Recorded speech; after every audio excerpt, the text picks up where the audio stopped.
Kemudian waktu habis periode pertama, periode selanjutnya Bapak rehat sementara. Itu kenapa Bapak? Saya 2000 Siap. Bapak beta minum. Bapak, ini kopi paling terhormat yang beta minum. ada Teman-teman, selamat kembali lagi di Beta Pung Channel Om Jody, channel motivasi dan inspirasi dari orang-orang biasa yang luar biasa.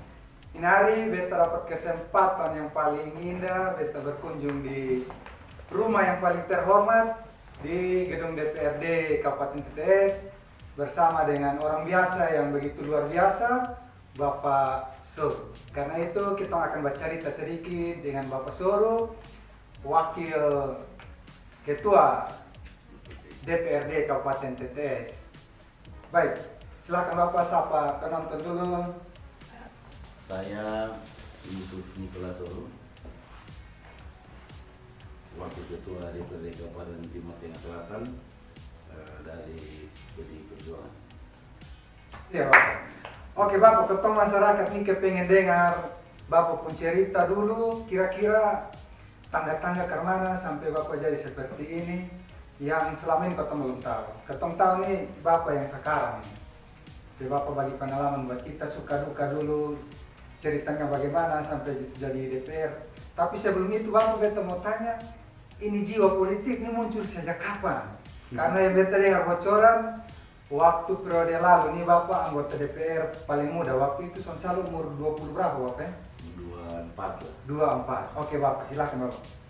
Ya, ini harus panjang ya. Harus panjang. Kau tahu politisi harus panjang Bapak.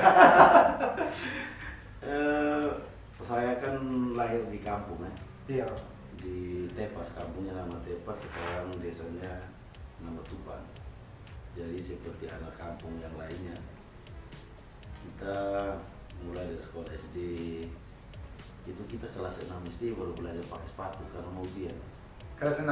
Ya, kelas 6 belajar pakai sepatu. Kayak anak kampung yang lain, kita ke sekolah di zaman itu tahun 80 ke 90 itu kita ke sekolah itu kan kosong. Iya. Jadi tamat dari SD Impres Tepas, Iya. lanjut SMA di SMP Negeri 1 Malang Selatan. Iya, iya. Kira-kira kalau di sekolah itu saya tidak terlalu pintar, tidak terlalu bodoh juga lagi kira begitu. Tapi kalau masa SD itu kelas 1 sampai kelas 6 itu setiap satu bulan ranking 1 terus. Masih SD? Ya masih SD. Iya, siap. Itu SMP Bapak? karena kompetitornya kan sedikit ya. Oh, masih sedikit. Siap, siap. SMP itu jarang ranking 1. Itu kenapa Bapak? Kira-kira yang pertama kompetitornya banyak, Iya. yang kedua mulai dewasa kita lebih doyan bermain daripada Siap. belajar. Terus saya SMA, Om Jo kasih tahu lah, saya Iya. SMA itu SMA Negeri 1 Soe, terus tahun 2003 dan waktu itu kelas unggul. Kelas 6. Kelas unggul. Nah itu saya juga bingung kenapa masuk kelas unggul, karena saya pintar juga tidak pintar-pintar amat, tapi tidak bego-bego juga kan, pas-pas tapi masuk kelas unggul. Jadi zaman itu menuntut kita untuk jadi kutu buku sih sebenarnya. Siap. Agak jadi siswa yang kutu buku. Jadi sampai tamat SMA itu belum ada pikiran politis sama sekali. Belum ada. Belum ada. Siap.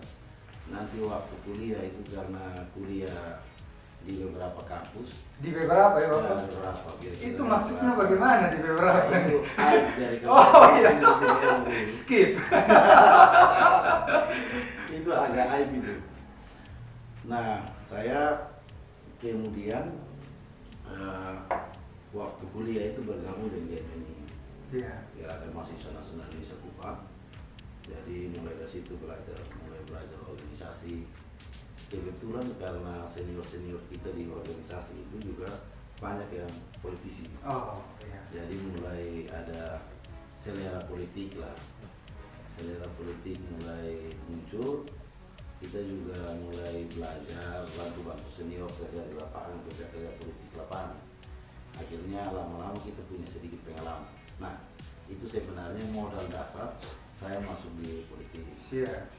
Jadi ketika wisuda Desember 2008 itu saya belum wisuda, saya pernah nama sudah dicaleg itu caleg iya. di Partai Damai Sejahtera PDS. PDS. Siap. Jadi itu sekitar bulan Oktober kalau tidak salah nama masuk di daftar caleg. Saya wisuda itu di Desember 2008. Nah, April 2009 pemilu dan kebetulan terpilih. Satu kabok ya Bapak? Ya, sekali. Oh, ya. Orang bilang garis tangan Bapak? Garis tangan. Siap. Bukan jago sendiri. Bukan jago sendiri. Kemudian Bapak, waktu jiwa politiknya ada di keluarga kok, soalnya Bapak, Pak Idon dulu pernah politisi juga kok soalnya. Jadi kalau kami itu Iya. dari semua keturunan rata-rata dari bapak itu rata-rata petani. Rata-rata petani. Hampir tidak ada yang bekerja di pemerintah. Iya. Petani. Kalau dari mama itu rata-rata orang agama. Oh. Jadi datang dari seberang itu karena menyebarkan Injil. Oh. Kira-kira begitulah. Jadi orang-orang pertama di Tepas dan Tosene itu pengabar Injil. Jadi untuk mengajak orang masuk Kristen, dibaptis, bangun gereja, kira-kira begitu. Siap. Jadi hanya kalau bapak saya kan mantan kepala desa. Oh, mantan Bapak Desa nih. Mantan bapak desa. Oh, berarti ada politik memang di dalam itu. Tapi zaman itu sebenarnya kepala desa itu bukan orang politik. Oh. Hanya karena ketokohannya. Iya. Kemudian dia jadi kepala desa. Iya. Jadi kalau darah politik juga tidak terlalu ada, hanya mungkin ala bisa karena biasa. Iya. Jadi Bapak dapat ini jiwa politik waktu kuliah, Ya, waktu organisasi. Dibimbing oleh beberapa senior hebat yang di politik NTT yang kami sering sama-sama, misalnya Pak Frasle, Iya. ada Pak Agus Iberibe, Iya. mantan dari provinsi. Sekarang masih ada beberapa yang di Kepala Provinsi, Pak Eman Sofidus, Ibu Lili Adu, termasuk Pak Lee Fernandes. Oh. Jadi itu senior-senior kami yang kemudian kami banyak belajar dari orang soal politik dan kerja-kerja lapangan. Kemudian Bapak waktu dulu periode pertama jadi dewan, kira-kira dari sensasi kemana jadi anggota dewan yang muda di antara senior-senior yang senior sekali ini? Sensasi kemana Bapak? Jadi kita kan orang pergerakan di pinggir jalan. Siap. Yang paling sulit itu ketika kita dilatih harus pakai jas. Sulit ya Bapak? Agak sulit. Agak tidak nyaman. Jadi selama sekitar 3 jam pelantikan itu rasa-rasanya kapan selesai supaya jas saya buka begitu. Subiasa juga Ya, nah? Subiasa dengan yang ini, dan saya karena masih muda, Iya. tantangan terberat itu sebagai anggota DPR itu harus paksa dewasa. Harus paksa dewasa. Iya, karena anak-anak seusia kita 23 itu masih main. Iya. Ya, nah karena jadi DPR, ya berarti kan dari tutur kata, sikap perilaku ini kan harus kita jaga supaya menunjukkan bahwa kita DPR. Itu yang paling susah sebenarnya.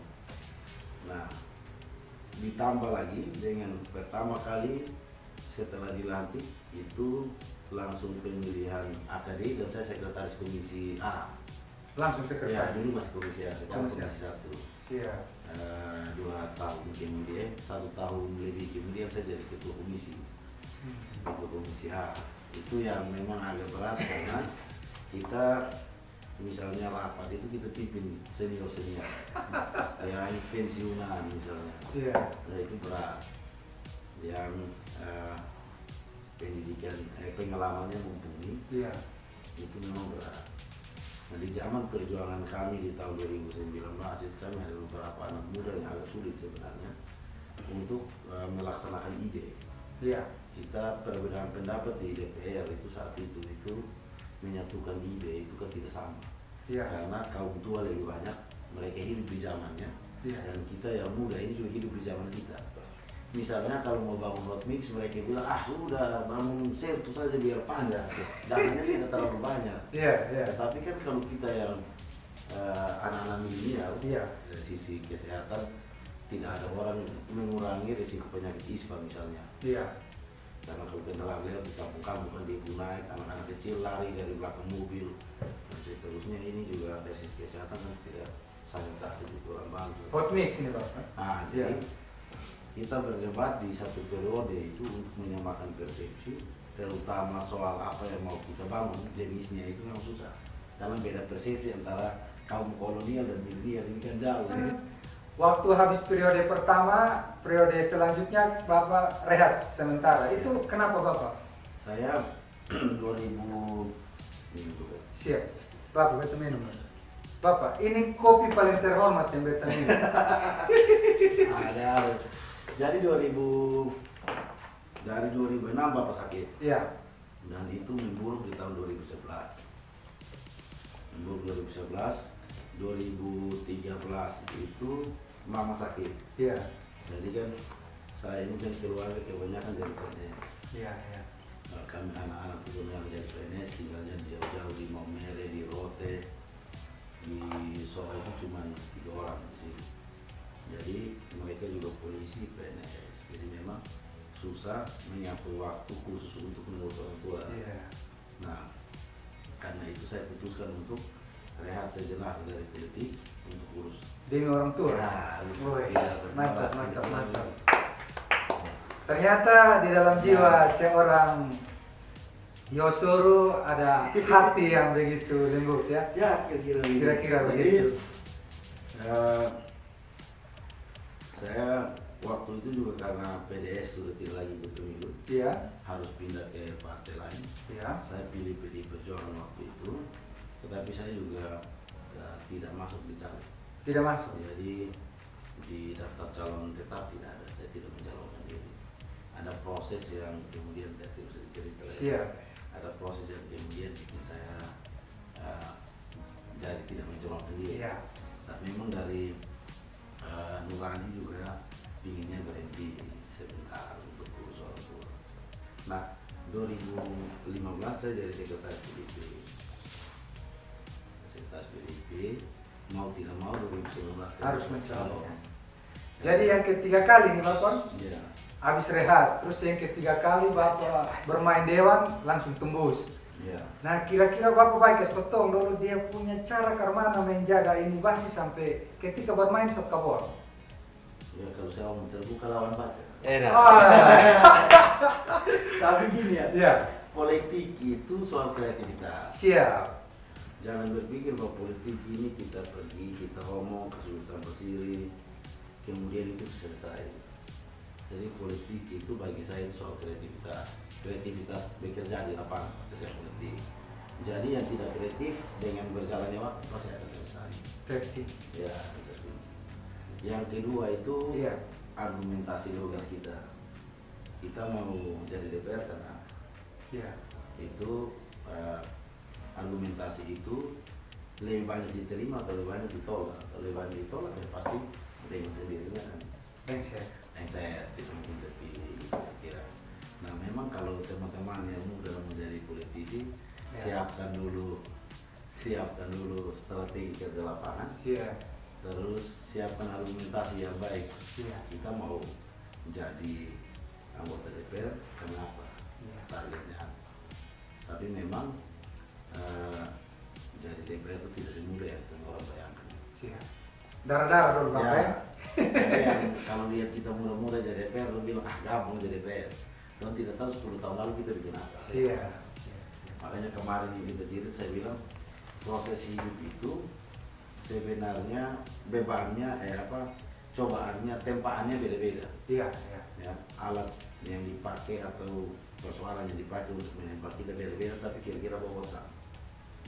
Kita semua punya bobot yang sama.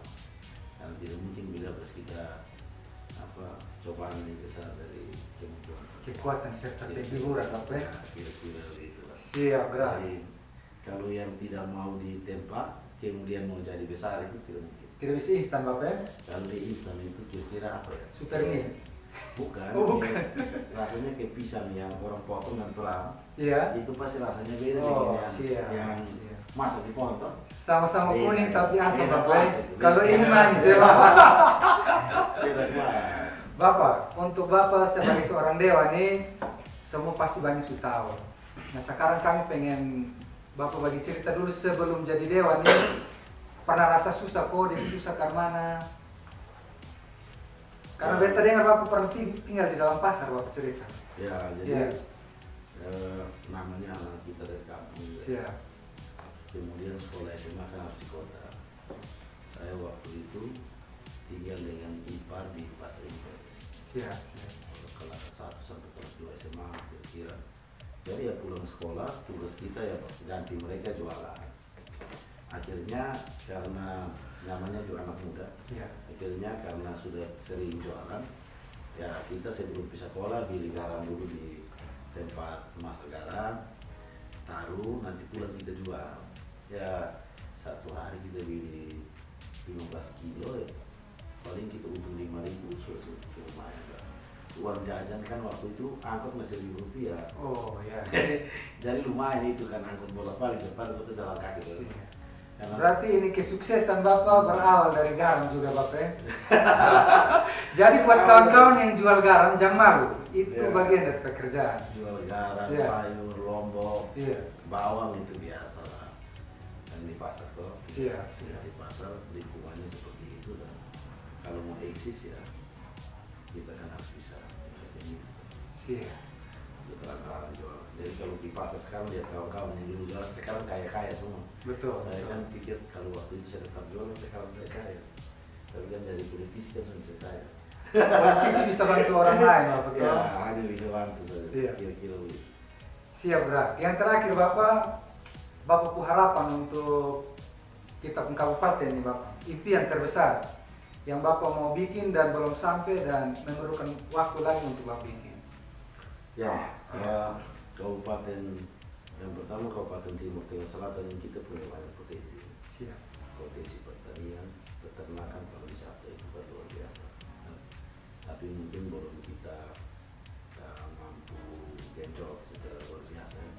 Jadi akhirnya menjadi jalan data-data saja. Kemarin kita coba karena waktu masih masuk APOS, kita coba dorong kebetulan saya ketua relawannya. Kita coba dorong dan teman-teman sekarang ya akhirnya kan masih juara 1. Teman-teman sekarang bisa lihat animo wisatawan ke Batu Nasi tinggi sekali Bapak. Minggu. Macet. Bahkan di hari-hari kerja juga ramai. Nah mungkin itu bisa mendorong ekonomi mikro. Itu bisa mendorong ekonomi mikro. Jadi kira-kira kita pertanian itu kita pun lahan yang terluas. Luas sekali yang belum kita garap. Kemarin kami coba untuk urus jagung. Kita dengan Pak Ustaz Nasi, kita difasilitasi oleh Pak Pangdam sekarang Pak Koster, Bapak Narudi Simanjuntak, Pak Kasat Adi sekarang Kasat Angkatan Darat sekarang Pak Dudung. Akhirnya ini kan teman-teman mulai tanam di Waduk sekitar 100 hektar. Di Waduk kita coba untuk sekitar 100 hektar mulai pelan-pelan kita bergerak, mudah-mudahan itu jadi pemicu orang lain mulai ikut dan ya pertanian bisa hidup kita seperti dulu kala tuh. Kita kan hidup dari pertanian dan kira-kira kondisinya seperti itu. Secara keseluruhan harapan saya TTS bisa dari kabupaten yang besar, kabupaten yang dikenal secara nasional bahkan internasional. Itu memang itu butuh perjuangan. Dan masih perlu waktu Bapak. Masih butuh waktu. Oke, terima kasih Bapak Wakil. Terima kasih sudah mau berbagi di Om Jody Channel. Jadi kawan-kawan itu dia kita punya percakapan. Semoga jadi berkat buat kawan-kawan semua. Jangan lupa like, comment, dan subscribe apabila konten ini bermanfaat. Sampai jumpa dan bye-bye. Salam perjuangan buat anak muda TTS. Maju terus. Siap.